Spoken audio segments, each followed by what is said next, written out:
Hello मेरे प्यारे बच्चों, स्वागत है आप सभी का एसपी स्टडी क्लासेस के एक और बेहतर वीडियो पर। तो बच्चों आज हम लोग पढ़ने वाले हैं क्लास 12 फिजिक्स के बारे में। बच्चों अगर आपको बोर्ड एग्जाम 2025 देना है तो आज का लेक्चर आपके लिए सबसे ज़्यादा इंपॉर्टेंट, क्योंकि बच्चों आज के इस वीडियो के अंदर, इस लेक्चर के अंदर हम लोग बात करने वाले हैं फिजिक्स के 10 सबसे ज़्यादा महत्वपूर्ण डेरिवेशन। और आपको पता है जो भी डेरिवेशन होते हैं वो सीधा सीधा बोर्ड एग्जाम में कितने नंबर में आते हैं? 5 नंबर में आते हैं, आपको पता है।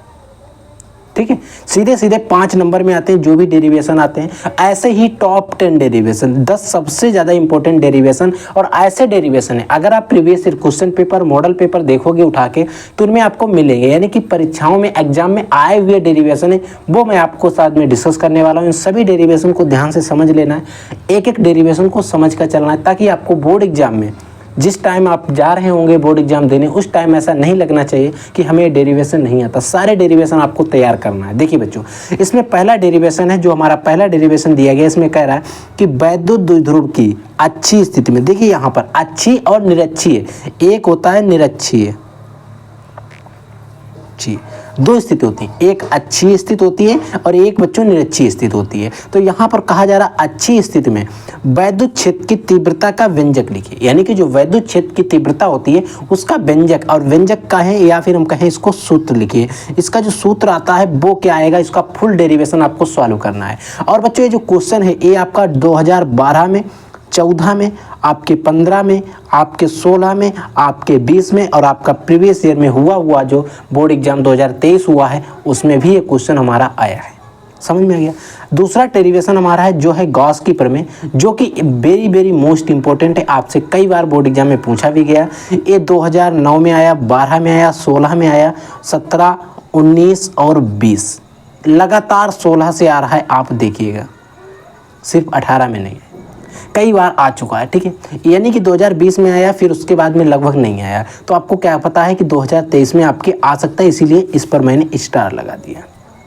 समझ में आ गया। अगला है बच्चों कि वैद्युत द्विध्रुव, जो हमारा वैद्युत द्विध्रुव होता है, इस वैद्युत द्विध्रुव के कारण अच्छी और निरक्षीय, इसमें आपको दोनों याद रखना है। अच्छी और निरक्षीय स्थिति में किसी भी बिंदु पर यहाँ पर वैद्युत विभव, जिसको हम बी से लिखते हैं, और वैद्युत क्षेत्र की तीव्रता जो होती है उसको बच्चों हम ई से लिखते हैं।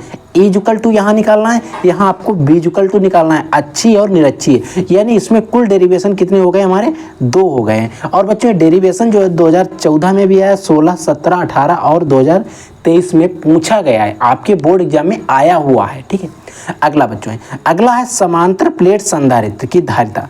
समांतर प्लेट संधारित्र की धारिता के लिए आपको व्यंजक प्राप्त करना है। क्या होता है, इन कैसे प्राप्त करते हैं, कैसे होता है, कब आता है, इन सभी चीज़ों के बारे में आपको पता होना चाहिए। और ये जो क्वेश्चन है बच्चों, ये 2009 में आ गया है, 14 में आया हुआ है, 17 में आया हुआ है, और आपके 2018 में भी आया हुआ है। ठीक है, समझ में आ गया।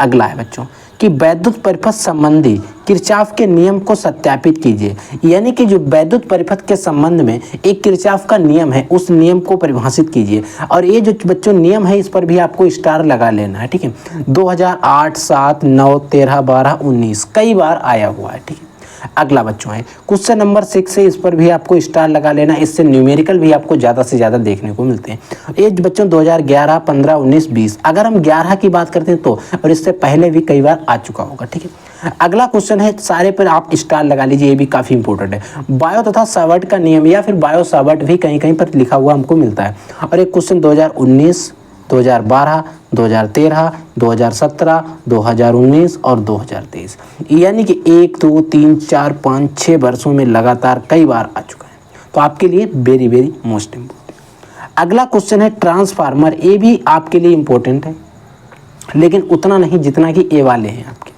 देखिए, ट्रांसफार्मर का कार्य और इसका सचित्र वर्णन करना रहता है। इससे क्या होता है, अगर ये 5 नंबर में नहीं आता है तो क्या होता है, 1 नंबर में और 2 नंबर में इन पर टिप्पणियां और शॉर्ट क्वेश्चन भी आ जाते हैं। ठीक है, तो ट्रांसफार्मर के बारे में आपको पढ़ना है, सचित्र वर्णन करना। सचित्र वर्णन आएगा तो सीधा सीधा आपका 5 नंबर में आएगा। अगला क्वेश्चन है संपर्क में रखे 2 पतले लेंस, संपर्क में एक दूसरे के पास में रखे हुए 2 पतले उत्तल लेंस, इस तरीके से मैंने आपको डेरिवेशन भी करवाया है।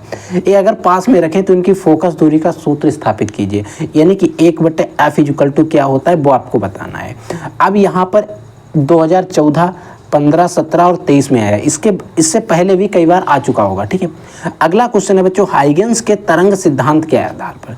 जो बच्चों हाइगेंस का एक तरंग सिद्धांत है, उस तरंग सिद्धांत के आधार पर प्रकाश के परावर्तन की व्याख्या और अपवर्तन की भी व्याख्या, यानी कि प्रकाश के परावर्तन और अपवर्तन दोनों की व्याख्या करना। देखिए अब बच्चों यहाँ पर क्वेश्चन जो है 2020, 22, 17 और 23 में, यानी कि हमने 17 से सिर्फ बात की है और उससे पहले भी कई बार आ चुका होगा। तो बच्चों ये टॉप 10 जो हमने आपको डेरिवेशन बताए हैं, इन सभी डेरिवेशन को अच्छे से समझ लेना है और इन सभी डेरिवेशन को तैयार कर लेना है और तैयार कर ही सारे जो भी डेरिवेशन है तभी इनको बोर्ड एग्जाम में जाना है। और इन सभी डेरिवेशन को अगर आप तैयार नहीं कर सकते हो तो वीडियो के कमेंट सेक्शन में कमेंट कर देना, हम इनका सोल्यूशन वीडियो भी आपको प्रोवाइड कराने का प्रयास करेंगे ताकि आपको कोई भी प्रॉब्लम ना हो। अन्यथा आप अगर कहीं पर भी कोचिंग जाते हैं, ऑनलाइन बैच ज्वाइन किए हुए, कोई टेंशन नहीं, आप कहीं से भी पढ़ रहे हैं, इन डेरिवेशंस को तैयार कर लेना जब भी बोर्ड एग्जाम देने जाना। ठीक है बच्चों, तो आप लोग पढ़ते रहिए, आगे बढ़ते रहिए। I will take next class. तब तक के लिए जय हिंद, वंदे मातरम।